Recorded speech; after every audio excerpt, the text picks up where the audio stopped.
Hi friends, welcome to Uma kitchen. இன்றைக்கி நம்ம சம்பா கொழுக்கட்டை செய்ய போகிறோம். அது எப்படி செய்யுதுன்னு பார்க்கலாம்.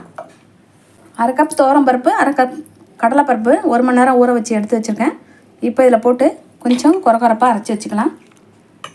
இப்போ கடலைப்பருப்பு, துவரம் பருப்பு கரகரப்பாக அரைச்சி வச்சாச்சு. ஸ்டவ் ஆன் பண்ணியிருக்கேன். இப்போ கடாயை அடுப்பில் வச்சுருக்கேன். கொஞ்சமாக எண்ணெய் சேர்த்துக்கிறேன். குடியரிச்சு இப்போ கடுகு சேர்த்துக்கிறேன். 1 ஸ்பூன் கடலைப்பருப்பு, 1 ஸ்பூன் உளுத்தம்பருப்பு சேர்க்குறேன். வெங்காயம் சேர்க்குறேன். 1 வெங்காயம் கட் பண்ணி வச்சுருக்கேன், பெரிய வெங்காயம். அதையும் இதில் சேர்த்துறேன்.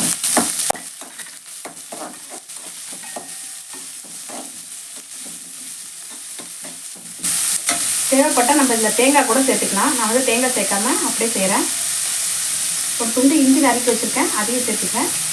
கருவேப்பிலை கொஞ்சம் எடுத்து வச்சுக்கிறேன். 2 பச்சை மிளகாய் நறுக்கி வச்சுருக்கேன், அதையும் சேர்த்துறேன்.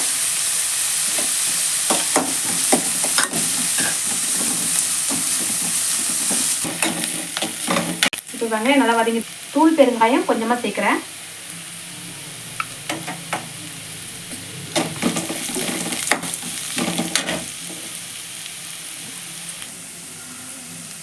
ஒரு கப் சம்பா ரவை எடுத்து வச்சுருக்கேன்.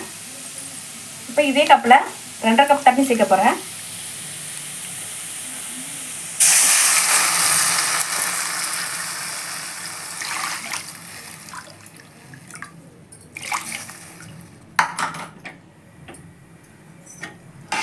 இப்போ இது கொதிக்கும் போது நம்ம அரைச்சி வச்ச அந்த கடலைப்பருப்பு விழுது சேர்த்துட்டு அப்புறம் நம்ம ரவையை சேர்க்க போகிறோம். தேவையான உப்பு சேர்க்குறேன். கொதித்த உடனே நம்ம அரைச்ச விழுதெல்லாம் சேர்த்துக்கலாம்.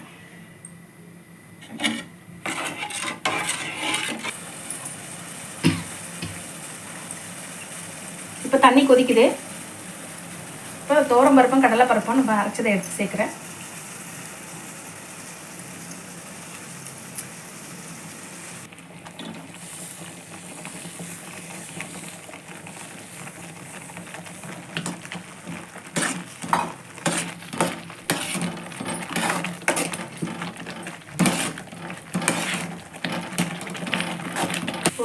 தண்ணியில் போட்டோடனே இப்போ கொஞ்சம் கெட்டியாயிடுச்சு. இப்போ தண்ணியில் போட்டோடனே நல்லா கெட்டியாயிடுச்சு. இப்போ அப்படியே மூடி வச்சுட்டு 2 நிமிஷம் கழிச்சு நம்ம எடுத்துக்கலாம்.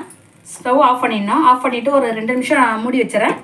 மூடி வச்சதுக்கப்புறம் நம்ம ஆறினவுடனே கொழுக்கட்டை பிடிச்சிக்கலாம். நல்லா கெட்டியாயிடுச்சு. இப்போ இதை உருண்டை பிடிச்சி வச்சுக்கலாம்.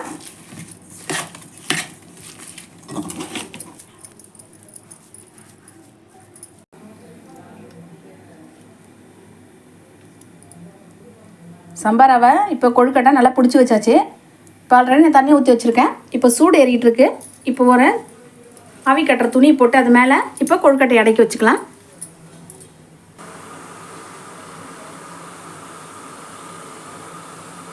எல்லாத்தையும் வச்சு இப்போ மூடியாச்சு. ஒரு 5 நிமிஷம் கழிச்சு உடனே எடுத்துக்கலாம். ஆல்ரெடி இது வெந்த மாவு தான், ரொம்ப நேரம் வேக தேவையில்லை. கொழுக்கட்டை தொட்டுக்கிறதுக்கு கொஞ்சமாக நம்ம உடச்சக்கல்ல தேங்காய் சேர்த்து அரைச்சிக்கலாம். 2 பச்சை மிளகாய் சேர்த்துருக்கேன். கொஞ்சம் கருவேப்பிலை சேர்க்குறேன். பூண்டு பல் ஒரு 3 சேர்க்குறேன். இப்போ தேங்காவை சேர்த்துக்கிறேன். அதில்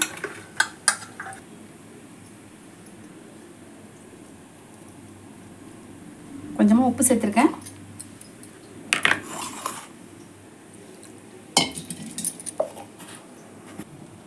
தேங்காய் நல்லா அரைச்சி முடிஞ்சிச்சு. இப்போது உடச்சக்கல்லை சேர்த்துக்கலாம். அதில்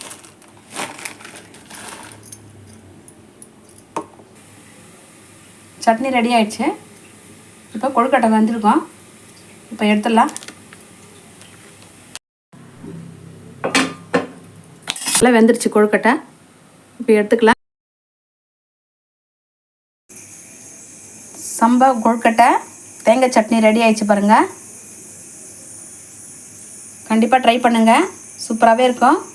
மறக்காமல் சப்ஸ்கிரைப் பண்ணுங்கள், லைக் போடுங்க, ஷேர் பண்ணுங்கள்.